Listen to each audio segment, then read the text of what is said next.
Hello, my amazing princess and the beers. I am so excited for you to be listening to this episode because in this episode, I am talking with my friend, Nikki Nash. Nikki and I met, and this is just a testimony to the power of in-person networking events, which I am literally jonesing for, of doing full live immersion events.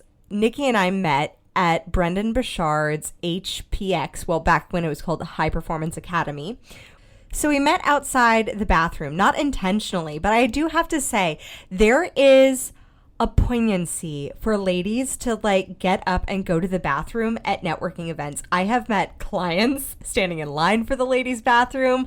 I have met extraordinary humans, collaborators, colleagues, waiting in line to go to the bathroom. So if you're not networking when you are going to the bathroom or standing in a line, that is the place to do it, because you could hide yourself in your phone or by being in this amazing environment, which if you've never been to one of Brendan's events, it is an extraordinary experience, one that I am so excited to take my clients to whenever they resume, because they are one of my favorite things to do with my clients.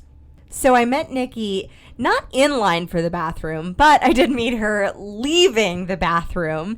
And I saw this extraordinary, beautiful soul who had the biggest smile and the boldest fuchsia clothes I could have ever dreamed of to fuel my pink loving heart.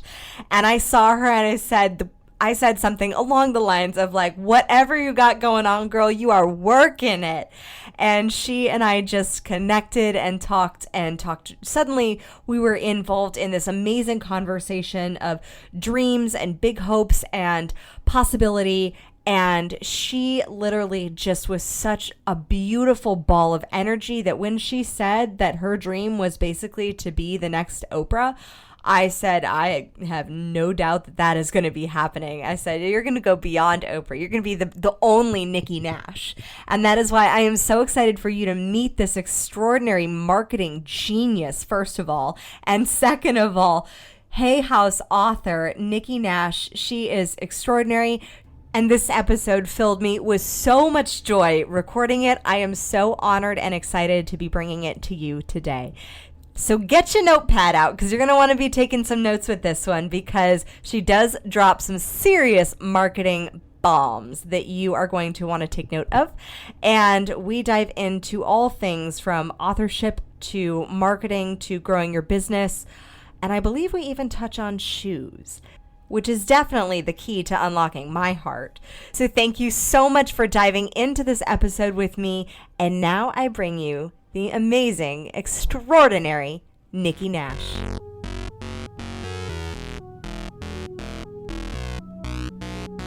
Welcome to the Princess and the Bee podcast, the place to be to build your empire as queen of your body, business, and life. I'm your host, Kimberly Spencer, founder of CrownYourself.com, and I'm an award-winning coach, Amazon best-selling author, and multi-passionate entrepreneur. Each week, I give you the systems, strategies, and success stories to help you master your mindset, communicate with ease, and triple your productivity so you make the income and the impact you deserve. Imagine this podcast as your weekly spark of inspiration as you take it to the next level with all the bees of your life: body, business, bank account, boys, and babies. Let's make it rain. Hello, and welcome back, my princess and the beers. And today I have the most extraordinary guest for you who will shower us with knowledge and joy, and who has an energy that is just vibrant and glorious. I am talking about the amazing and astounding Nikki Nash, founder of Market Your Genius, Hay House author of the same book, Market Your Genius. Nikki, I am so honored to have you on this program because Nikki and I met at one of Brendan's events, HPX, back in a couple years ago. And when I met her, I saw this woman strutting down the hallway in a bright pink jacket with a glorious smile. And I was like, this girl has got it. So I am so excited to bring you on, Nikki. Thank you so much for coming to The Princess and the Bee. Oh my goodness. Thank you so much for having me. I'm so excited to be on your show and so honored. Nikki, I would love to know, I know you worked in corporate for a while, and I would love to know what got you started into the wild worlds of entrepreneurship. Yeah. So I had this big dream at one point in my life I had a lot of different dreams, but at one point I decided I was going to be a journalist. And I went to college, English major, interviewed for different positions outside of college, and was told by a admissions person at Berkeley, which is where I was like, that's where I want to go to grad school, that I should do this graduate program. It's like a summer program at either NYU or Columbia. And so I applied to NYU's and got in and met all these amazing people in the book and magazine industry, both editorial side and the business side. And I fell in love with the marketing people. And next thing I knew, I was in marketing, and I started at InStyle magazine. And then I left InStyle for Travel and Leisure magazine. And then I left there to work at an ad agency. And I kept chasing this dream of, I want to have a life and be passionate about what I do. So I left advertising to get my MBA because I said, you know what, my clients seem to have more of a life than I do, and maybe that's really exciting. So I went into corporate marketing when I graduated, and really kept going, okay, I have more flexibility and I like the people I work with, but I don't think this is what I want to do with my life. And around that time, about like 2.5, almost 3 years into me working at Intel, I found out that ovarian cancer is something that runs in my family. And my aunt was diagnosed. It's something that my grandmother passed away from. My mom tested positive for the gene. And it was right around the time that Angelina Jolie announced that she was having preventative surgery. In fact, it was on that day that I was getting tested myself because I had already found out that my mom tested positive. And I sat down and I said, you know what? Life is too short. There's got to be something where I can have flexibility in my days and my life, but also do something I'm incredibly passionate about. And so I decided on that day I was going to quit my job. I didn't quit that very day, but I mentally decided I'm going to leave, I'm going to save up money, and I'm going to start my own business. And I'd love to say that I started my own business right when I quit, but I got scared, to be honest, and took another job, but closer to home because I was living on the West Coast and I moved east. And at that job, I got really burnt out really quickly. I was head of marketing at a tech startup. I realized I was building somebody else's dream, not mine. And then finally I said, you know what, this is it. I'm going out. I'm going to start my own thing. And that's kind of how I ended up in entrepreneurship. It's something that I probably would have done earlier if I realized that's what I was searching for. But it was this constant search for something that was both in alignment with what I was passionate about, but also was fun and exciting and didn't feel like work. And I had more flexibility and all those things. I love the fact, first of all, absolutely love your honesty about how you went out to go for that dream and then you went and got another job. And because I think so many entrepreneurs, I did the same thing. And I think so many entrepreneurs have that experience. And sometimes we get caught up in a cycle of kicking ourselves. And how did you break through confidence wise to just say, you know what, I'm no longer going to build somebody else's dream. I'm really going to build mine, even though you've already had like the wake up call with the BRCA gene and ovarian cancer? Yeah. So it was honestly my best friend who kind of metaphorically slapped me in the face with a truth bomb. And she like slapped me in the face, blew me up when she said I was working at this tech startup, and full transparency, they were having cash flow issues. And so I wasn't always getting paid on time, but I was kind of used to it and I was fiscally responsible and I had savings. So I'm like, oh, okay, if I get paid a little late, I'll still be able to pay my rent. And there's this one day where we literally did not get paid. And normally I'd get a warning like, hey, Nikki, we're having cash flow issues, because I was getting paid amongst the most out of, other people on the team. And I at least got a heads up. And this time I didn't get a heads up. And I was furious. And my best friend said, why do you keep doing this to yourself? She's like, you keep talking about wanting to start your own business. And at least if you had your own business, you'd be in control of whether or not you got paid, and you'd know whether or not you were getting paid because you're the one doing the books, you're the one building the business. And I sat there and I was like, you know what? You're right. I right now felt out of control. And not that I needed to control everything in my life because, entrepreneurship stuff happens all the time, but I felt like I couldn't even have a preview into whether or not I was going to get paid or make any money or do anything.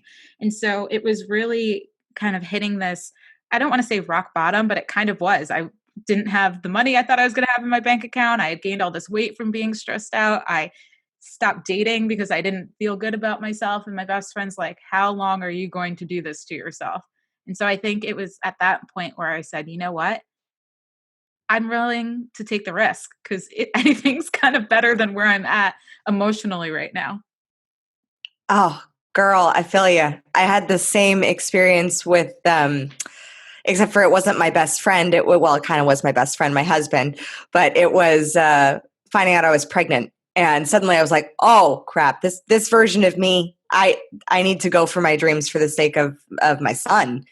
So I love the fact that, it's just such a testament that our relationships and who you surround yourself with can be such a beautiful mirror for who you want to grow into and the reminders that you get for your dreams. I'm curious, what was it about marketing that really set your soul on fire, that really was just a thing that you fell in love with? And what specifically is it about marketing that feels so good and so right for you? It's funny because when I went into marketing, I made the decision based purely off of the people. I said, these people seem fun. I like these people. This is where I'm going to work. And so it wasn't necessarily a conscious decision that marketing lit me up. I had never taken a marketing class in my life before I went into marketing. I was a journalism and English major. I took one business class and it was accounting. I don't know why I chose accounting, but I actually did really well at accounting. I got an A and I was like, oh, this is cool, but I don't want to be an accountant. So I ended up kind of falling into marketing. And I think for me, what is interesting about it and the way I look at it is that marketing is just building relationships with potential customers. And so I don't look at it as I'm trying to sell something or I'm trying to convince people to buy something or anything along those lines. I really look at marketing as I'm building relationships with people and hopefully making it easier for them to decide whether or not they want to buy something or not. And so I like that aspect of marketing. And I think that's kind of how I got into it and stayed in it, even though I oddly consider myself doing a, a lot of things that are considered marketing, but I don't even think of it as marketing. I think of it as relationship building. So when I do my podcast, yes, technically it's marketing, but it's fun. It's relationship building with my audience. So I think that's what keeps me excited about it. Your podcast is awesome. Like I told you before we started recording, I was binging on your podcast, Market Your Genius, while as prep for this episode, and I loved it. I was like, girl is dropping some bombs. I found out that you're a fellow shoe and seal lover, so it spoke to my soul. It was amazing. Thank you so much. And it's funny because the whole reason I started the podcast, I started it less than a year ago, but I started it because I found a note in my phone last year and it was written, I think it was from like 2000 and something like 2016 or 2014. It was some incredibly long note, like old note in my phone in the notes section that said start podcast. And I looked at my phone and I said, wow, I am like many years late for this dream that I had on at one point in time where I said start the podcast. So I just said, you know what? I don't know what the heck I'm doing. I don't know if I'm going to know how to do this, but I'm going to go for it and figure it out along the way because I made that commitment to myself many years ago and it's something that I still wanted to do. So I said, let's just start the darn thing. And that mentality, how has that mindset served you for growing your business of, I don't know what I'm doing, but let's just go for it. Let's figure it out along the way. Oh my goodness. It served me so well, but I'd like to say that it's a, something that, you just have, but I had to one part develop it. And then second part, remind myself of it every single day. And so I think it was early in my business, I very transparently. And I say this in the book I'm writing, and I'll tell anybody who asks or wants to hear about it. But when I first started my business, I really wanted somebody to give me the answers and tell me this is exactly what you're supposed to be doing and this is how it's going to work. And even though I took the risk of starting a business, I wanted, that safety net of somebody giving me a roadmap and giving me a plan and telling me exactly how it was going to work. And so I ended up spending pretty much, I have to go back and look at the numbers, but I'm pretty sure it was around $100,000 in coaching over the first couple of years of my business, and like consulting and seminars and courses and all of that, hoping that somebody would tell me the answer. And what I realized is that nobody could give me the exact answer. People can give guidance, they can put you on the right track, they can kind of give you some ideas. But at the end of the day, you have to do the work and see what works and see what doesn't work and just go for it. And you figure it out along the way. Even with all the coaching and consulting and support, you still have to implement in order to get the information that you need. And so after I went down one path of hoping somebody would tell me the answer and realize that nobody can give me like the word for word script to say on sales calls, to write on my website, to put in my marketing. Even if somebody claims they will, there's no guarantee that it's going to work until you do it and tweak it and adjust it. And once I kind of figured that out, I'm now just like, oh, okay, well, it's okay that I don't know what I'm doing at this point, because I've convinced myself that nobody knew when they started. If somebody knew, like if somebody knew how electricity worked before electricity existed, then it wouldn't have been much of an experiment. It would have just existed. And so I feel like with everything, you have to test it and figure it out and work through it in order to get the results that you want. I think that is such a message that is so necessary, because I see so many. I struggled with the same thing, and in the beginning of my business as well. And I see so many of my clients and my customers and many of people who listen to this podcast looking for that external answer in someone else's coach or another program or another, swipe file or another freebie or another community. Maybe it's this. And the answer is always inside of you, and you figure out what works. And one of the things that I tell any of my clients is, even if you're following somebody else's marketing strategy, they have a different audience, they have a different ideal customer, they speak in a different way, and it resonates with the people that it resonates. And it obviously resonated with you if you purchased their program, but it doesn't necessarily mean that same swipe file or that same strategy is going to work for you, your audience, and how you build your business. And so it really is such a fun science experiment. And I know that you treat marketing a lot like a science experiment. So how do you adopt that mindset that allows for that curiosity, allows for that innovation, so that it's not like, oh, this one, coach or program or swipe file or tool didn't work for me, I must be wrong, instead of maybe it's just not right for me or for my audience or for who I'm serving. Yeah. And you're absolutely right. I'm definitely all about it being a science experiment. I tell my clients and customers that you have to treat everything like you're a mad scientist.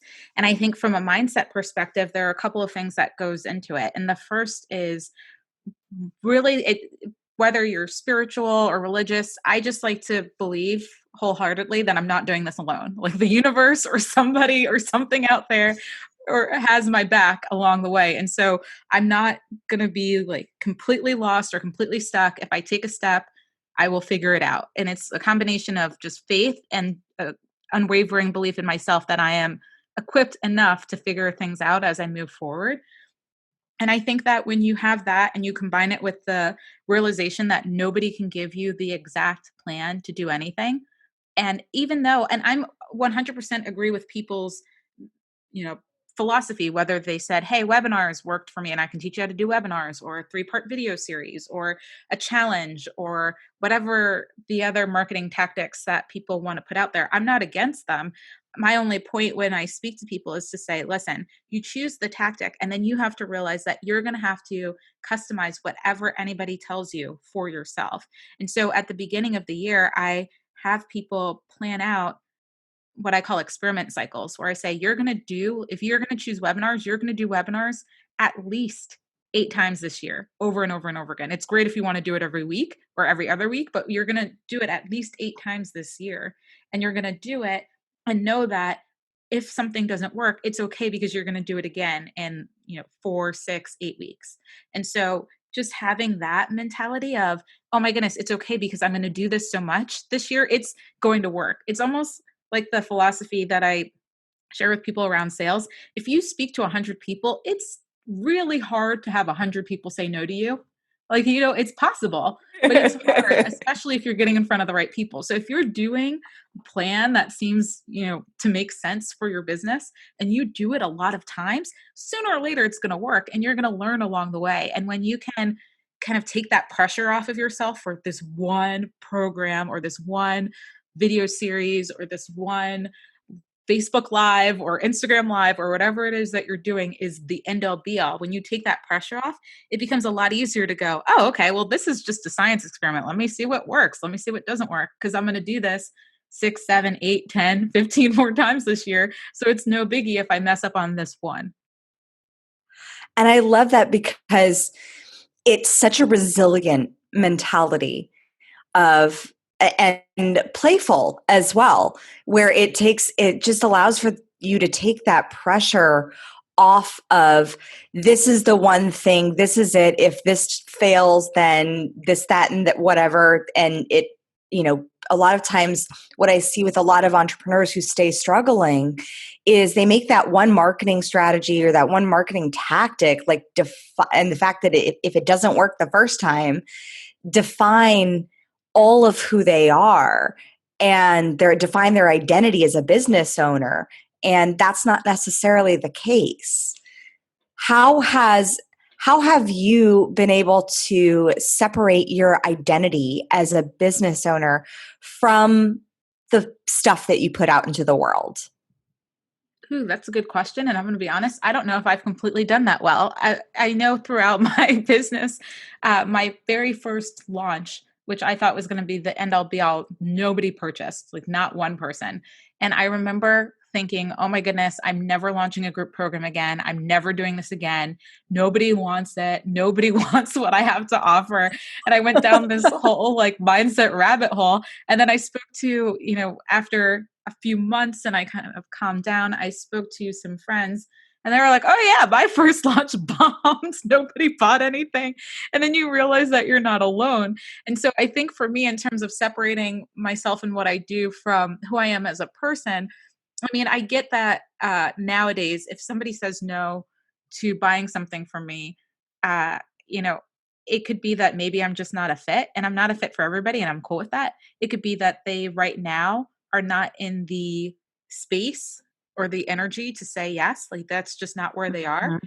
And that's cool too. And so I think for me, part of it is just realizing that not everything's personal and realizing that just because somebody says no to you or just because you mess up at something or you fail to reach a goal or something along those lines, it doesn't make you a bad person and it doesn't impact who you are. And the more that you can write letters to yourself or talk yourself through it or phone a friend or really kind of stay connected to the fact that, okay, I'm Nikki Nash. Some people are going to love the Nikki Nash brand. Some people aren't going to be able to stand the Nikki Nash brand. And that's cool. But at the end of the day, I know who I am and I like who I am. And when you can stay connected with that, it makes it a little bit easier. It doesn't make it rainbows and butterflies every day. There's always going to be a day for me at some point, I'm convinced, where I'm going to take something personally or something along those lines. But at the end of the day, if you can just take a step back and remember, okay, this isn't about me personally. Let's listen to the feedback or the no for what it is, and then move forward from that. Use that information in a positive way, as opposed to feeling like it's an attack on my personal being or personality or soul or something along those lines. Oh, I completely agree. And that's why I love your process of finding your signature process, which I know you speak about on your podcast, because it's one of the things, especially in sales. And I think I used to see this when I was working in Hollywood. Like when I was 16, 17, I was acting and writing screenplays and whatnot. And I saw people, there was the mentality of, oh, I'm selling myself when I go in for an audition. And I've seen the same thing in business, especially in the service industry for coaches, consultants, marketers, is a lot of times when you're first getting started, there's a perception that you're selling yourself. And I think that that's a misperception because you're selling a result. And same is true for actors and creatives in that way, is you're selling the process that you do to get to that character. And people are buying that character or you as that character. For business, what I've seen is when coaches step into that space where they have the perception that they're selling their self, suddenly when they get a no, it's like crushing self-worth versus selling your signature process that gets results. And there's such a big difference, and it allows for a bit of a disassociation of the identity crisis that sometimes can happen as an entrepreneur. And when you have that signature process. So can you give me some insight as to how you found that signature process for you to market your genius? Yeah. So it's funny because a couple of things that you said, and I'll absolutely address the signature process piece, but I think about Oprah, and I'm going to be really transparent. When Oprah was on TV, I'd never watched an episode of Oprah. I had no idea like what the Oprah show was about. I got it in general, but I never watched it. It was never on in my house. We were probably more of a Judge Judy, Murder, She Wrote sort of household. My grandmother lived with me growing up. I loved Murder, She Wrote. Yeah. So my jam. And give me Angela Lansbury every day. Right? Like if there was a murder mystery, whether it was Matlock or Columbo or Perry Mason, like that was on in my television, in my household, not so much Oprah. But one of the things that as I got older and I started really watching clips on YouTube and really respecting the brand was that at the end of the day, a lot of people probably feel like they get Oprah, they know Oprah. And the reality is that you know Oprah the brand, and I'm not saying that that's different from Oprah the person. I'm saying that there's more layers to her than just the brand. And so when people think about when they're selling quote unquote themselves or selling their image online, you're selling a piece of who you are, and you can really determine what you are going to reveal to people and what you aren't going to reveal to people, so that you still have that sense of self. Not everybody needs to know the inner workings of your love life if you don't want them to, and that's cool. So you can choose what it is that you do or do not share. And one of the ways that you can start building those kind of layers or building those parts of yourself is by saying, hey, here's who I am. You want to get the results. I'm going to show you this signature process or my way of doing things or what's helped me. And so to your point, one of the biggest game changers I had was going to an event and watching, the host, the coach on stage talk about all these marketing tips. And I'm sitting there writing like a crazy person, like, oh my goodness, they're telling me they're 10 C's or 2 P's or whatever it was. And I'm writing and I'm writing and I'm writing. And then I go home, or to my hotel room rather, because it was the night of the seminar. I go back to the hotel room, right? And I'm looking at it and I'm reading it carefully and I'm going, wait, I know this stuff. And not from oh, I know this stuff, I'm so smart standpoint, but because I'm like, no, I've been in marketing for 10 years and you're teaching me like, it wasn't exactly marketing 101, but it was all stuff that I knew. But what I walked away with was, oh my goodness, I sat down and I wrote down everything that this person said. And I looked at them as the biggest expert, and I still do. I'm not like, oh, they don't know anything because they taught me stuff that I knew already. But what I looked at was they created their own signature framework and way of doing things. And they made it unique and they branded it their own way. And I sat down and I'm like, that's genius. And then I started thinking about the original marketing people that are often featured in marketing textbooks and things like that. And that's what they did. They came up with their 5 P's or 3 C's or whatever it was to teach things to marketers. And so I sat down and I said, that's genius. And that's what I need to do for my business to add that other layer of, yes, I'm Nikki Nash, but I also have this way, this process for you to get results. And so you're not just buying my energy or picking my brain, you're actually getting a process and a system that will help you get the results that you want. And so I sat down and I brought out a bunch of Post-it notes. I'm actually not even sure if it was Post-it notes or if at the time I didn't have any Post-it notes and I just cut up tiny pieces of paper, but either works. Tiny pieces of paper sounds more like what I probably did. But I like cut up these little pieces of paper and I just wrote down, okay, what is the result that I want to help people get, or that I know I can help people get, or that I've already helped my clients get? And I wrote down that result. And then I said, okay, now assuming a person is starting from point A, wherever that is, and you can determine what your point A is, and point B being the result that they're going to get. What are all the things that they need to do, or that they need to have, or that they need to be or believe, or whatever it is, in order to get from point A to point B? And I just started writing every new concept or idea on a piece of paper. And then what I started doing when I had all these scraps of paper is I started bucketing them, and I started going, okay, well, all of these fall into this category, and all of these really fall into this category, and all of these are all similar, and this is another category. And I just bucketed them into smaller categories. And ideally, when you do this, you probably want to get somewhere between 3 to 5, because if you tell somebody it's going to take 7, 8, 10, 11, 13 steps, or parts of your framework, that starts getting overwhelming.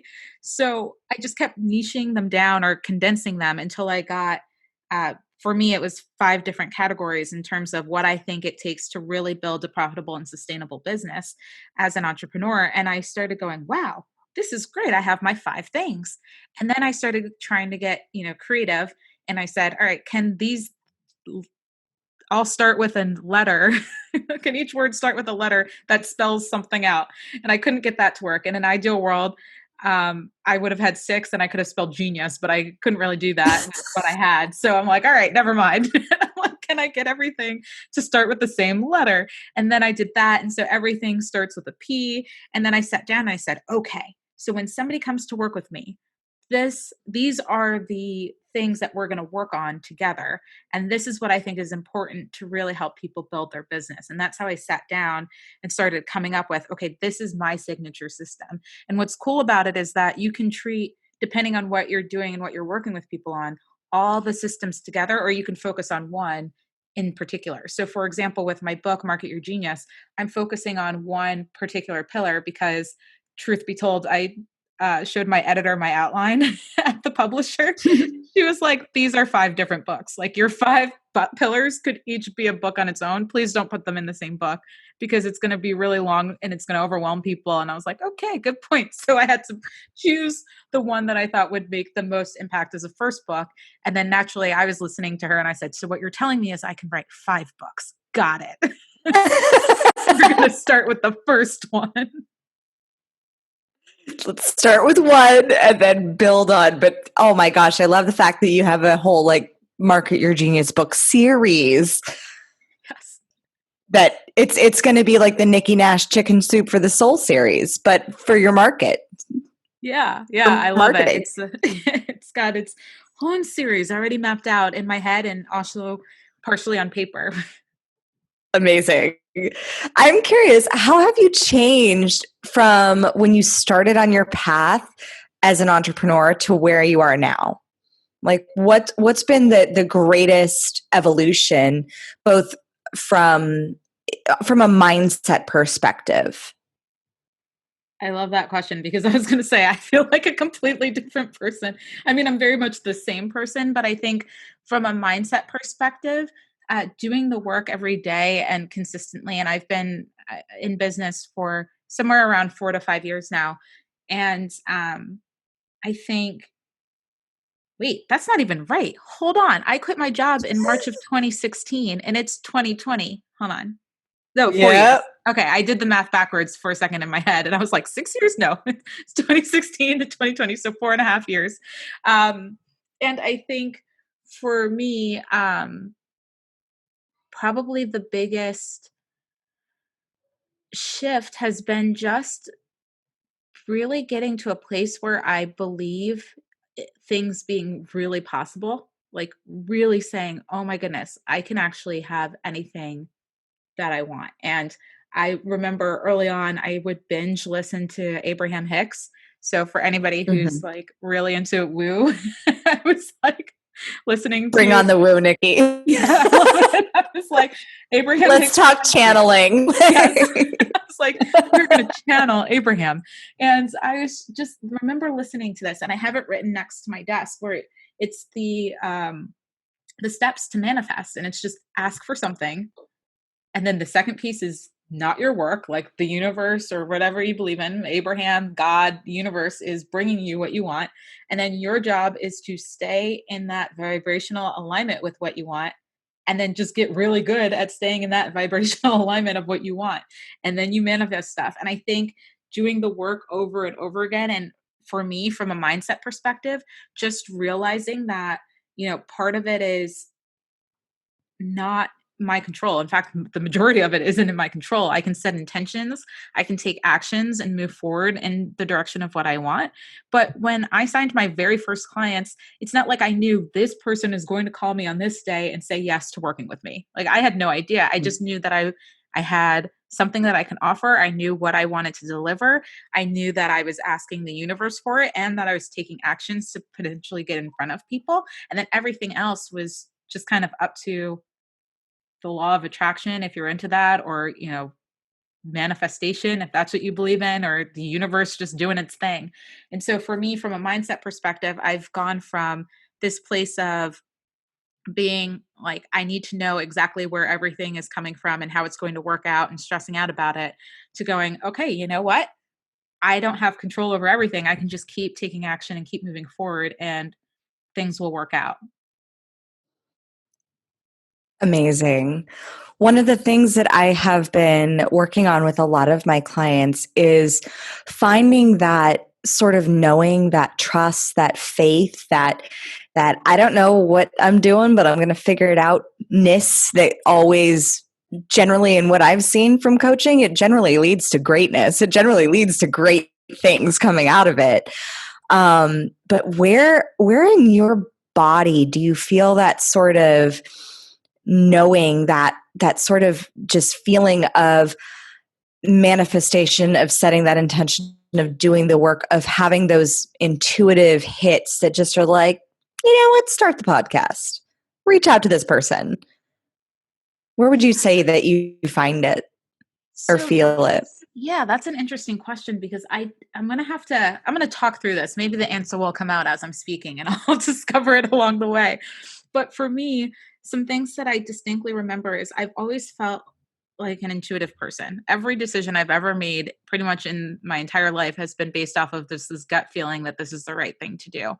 And I remember at some point in corporate, actually, it wasn't even corporate. I think it was my last job. I lost that a little bit. I pushed down all of the thoughts or the feelings of, leave your job or do this other thing or things along those lines, because I let my brain kind of take over and say things like, you have to stay at a job for 2 years, or you have to do this.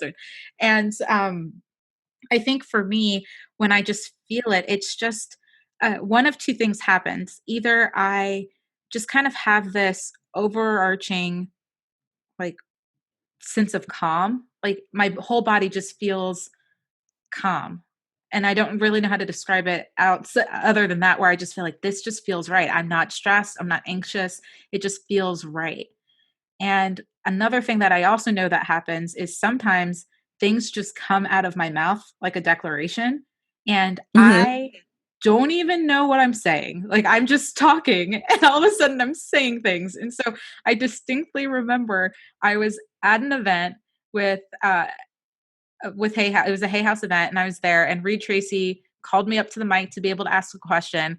And I don't know what the heck I said at this mic, but I walked away and people were saying, wow, that was so good. They were laughing. They clapped. I'm like, I was asking a question.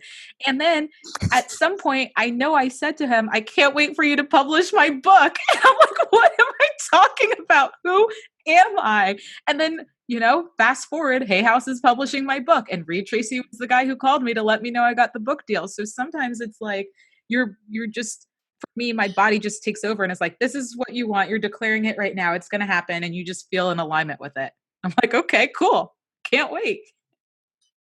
I love that, because it's, I've heard many different ways of how people feel that sort of internal knowing, and from it feeling like butterflies, like almost like first kiss butterflies, like, oh my goodness, this is actually happening. This is so exciting, to that steadiness, that calm, that just like certainty that this is going to happen. And I love the fact that words just kind of pour out of your mouth at that moment, and that you got your deal with Hay House, because that's extraordinary and such a testament to trusting. As Danielle Laporte says, your body knows before your brain does.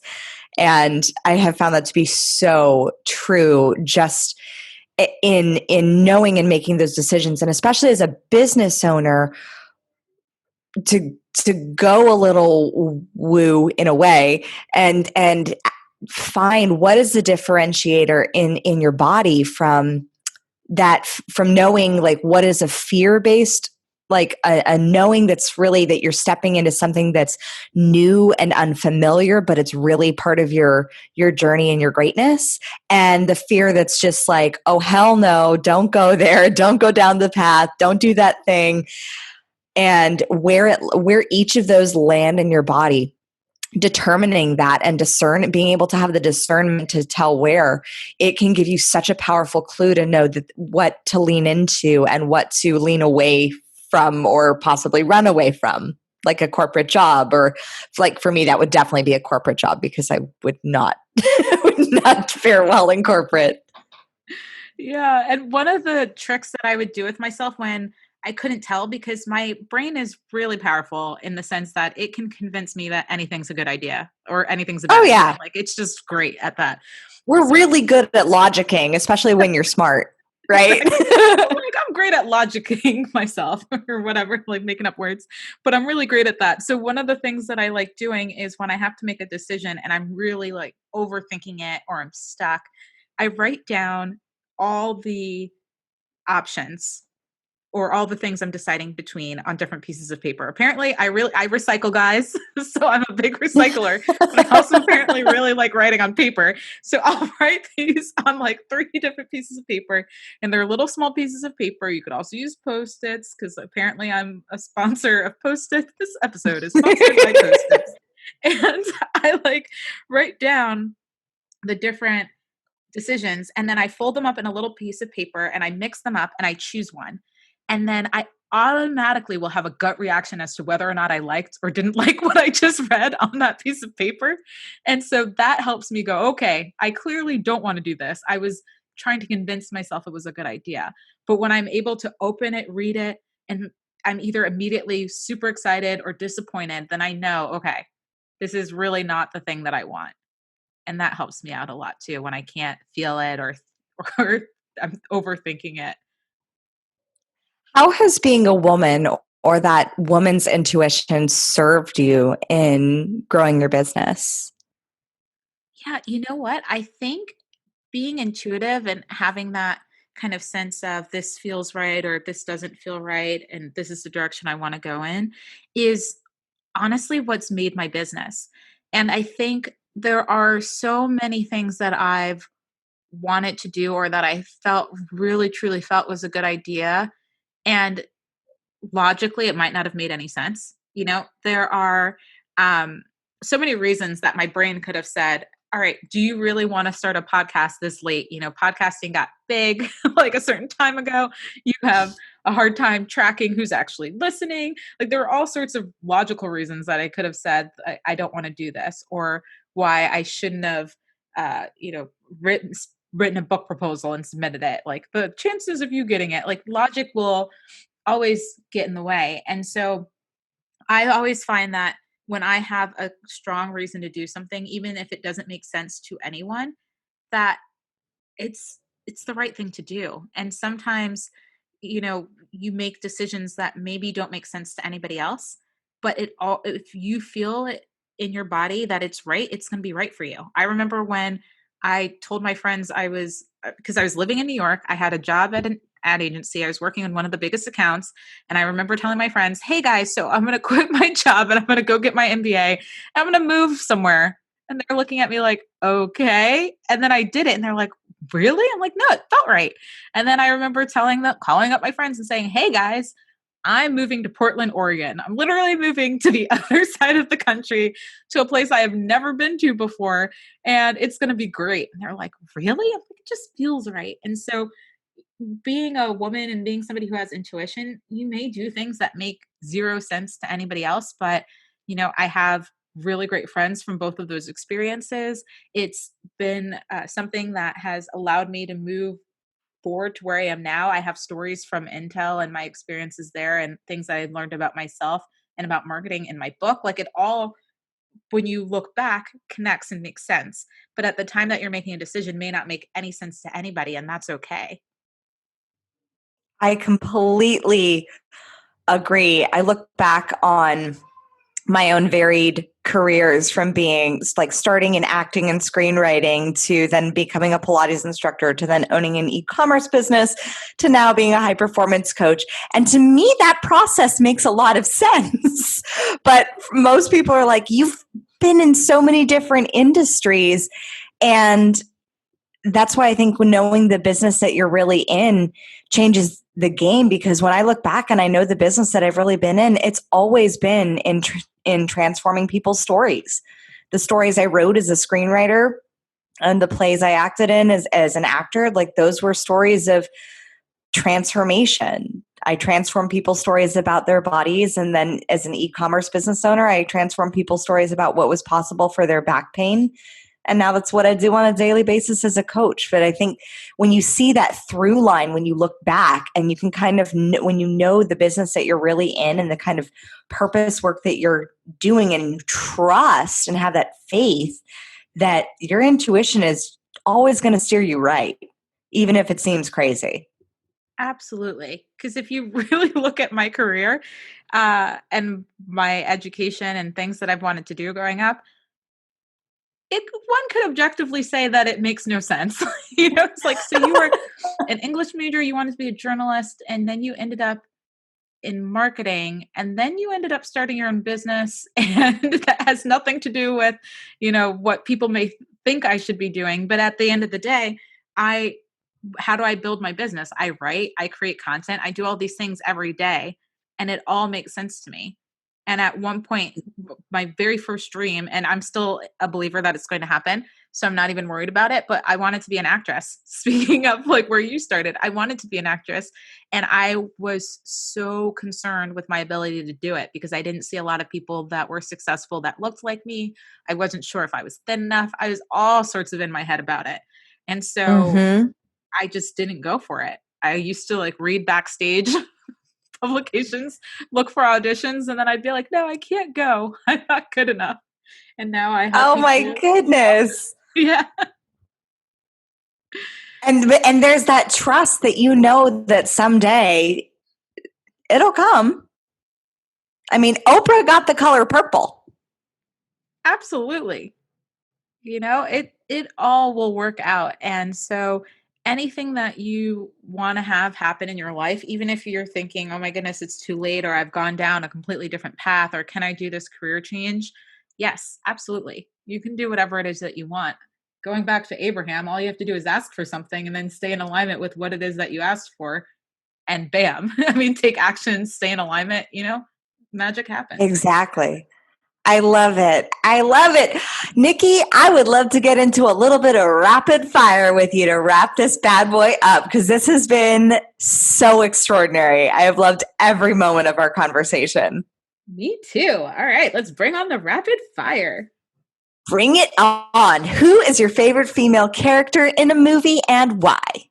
Ooh, okay. I really know that this is rapid fire, so I'm supposed to be quick about it. But I'm overthinking it because I have multiple options. But I'm going to say, for unknown reasons, because this is exactly what came to my head, but Angelina Jolie in Tomb Raider, because she really just kicks ass and like just seems very zen at the same time. And because I probably just saw that movie recently on TV, so that's what's in my head.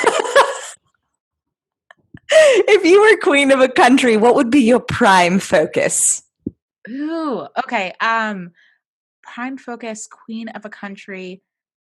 Children. I don't know what exactly with children, but I've always been compelled to really make sure that every child is, clothed, nourished, loved, especially because they're the future. So it's basically keeping humanity going. What would you consider to be your kingdom? My kingdom? Yeah. Or queendom. Oh, queendom? Well, whichever word you prefer. These answers are going to be so weird. I'm literally saying what's coming. Good. But I'm going to say content, like creating content that transforms the way people think about themselves and their lives. If your palace had a swear jar, how much money would you have to put in it daily? Now, this is like kind of like a two-part question because it depends on how much you would charge yourself as well. Ooh, okay. So what's interesting is I do curse. I don't know that I curse. I'm not cursing like a sailor, but this is a side note. And I know this isn't going against rapid fire, but I just feel compelled to say this. I have this whole philosophy around cursing because we created the human language, like we created language. And so who decided that something was a curse word and wasn't a curse word baffles me. I'm like, why is there such a thing as curse words in the first place? So I probably wouldn't have a lot of money in the curse jar just because I only really curse when I feel like it brings a really great emphasis to something or when I'm really like pissed off, but I'm generally happy. So it's usually more for emphasis. And I can choose to use it or not. So I probably wouldn't have a ton of money up in there. I love it. An appropriately timed F-bomb is just like when needed. Oh, it is really the best word to describe it. Whatever the thing is.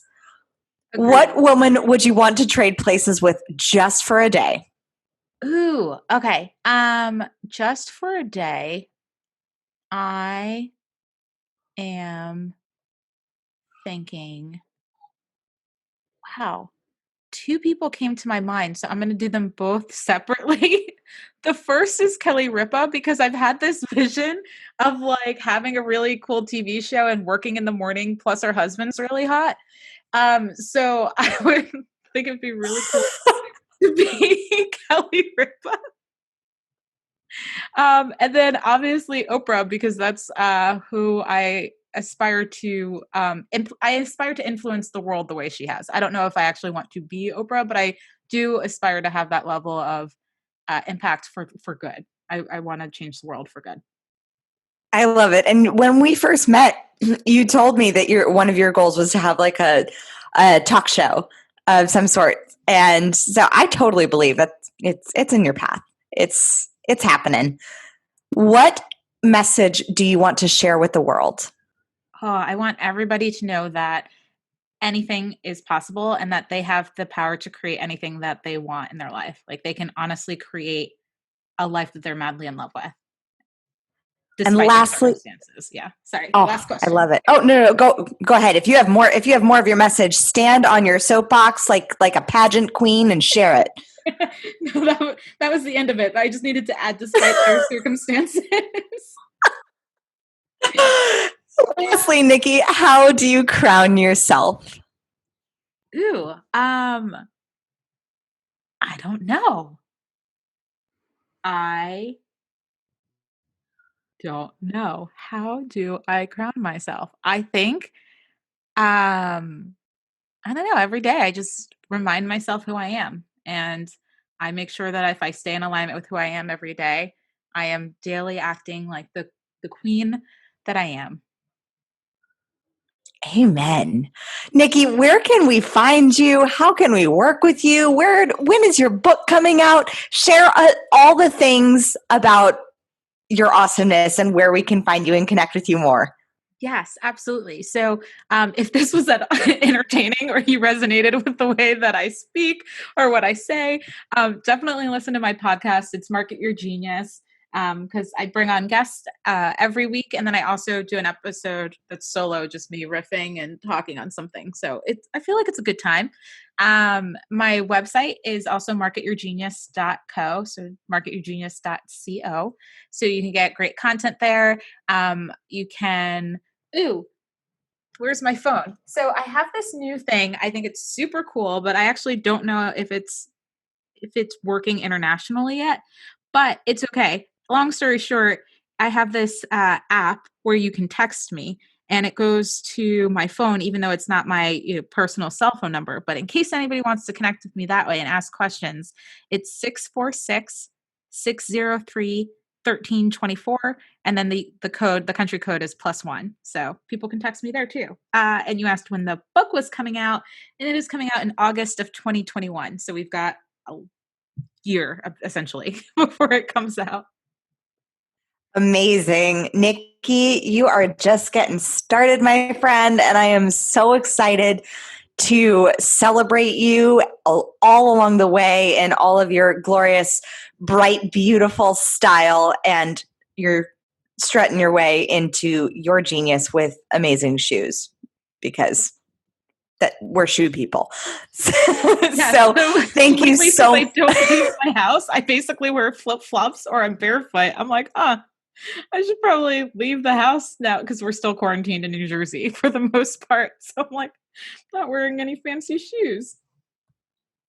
Sometimes I just put them on inside the house and just walk around in them, especially if I have a client. I'll just throw on the shoes just because they're there. Amazing. I love it. Nikki, thank you so much for coming on and for sharing your genius with the Princess and the Bee audience. I am so grateful for all of the wisdom bombs that you dropped. And please, to everyone listening, follow Nikki on Instagram.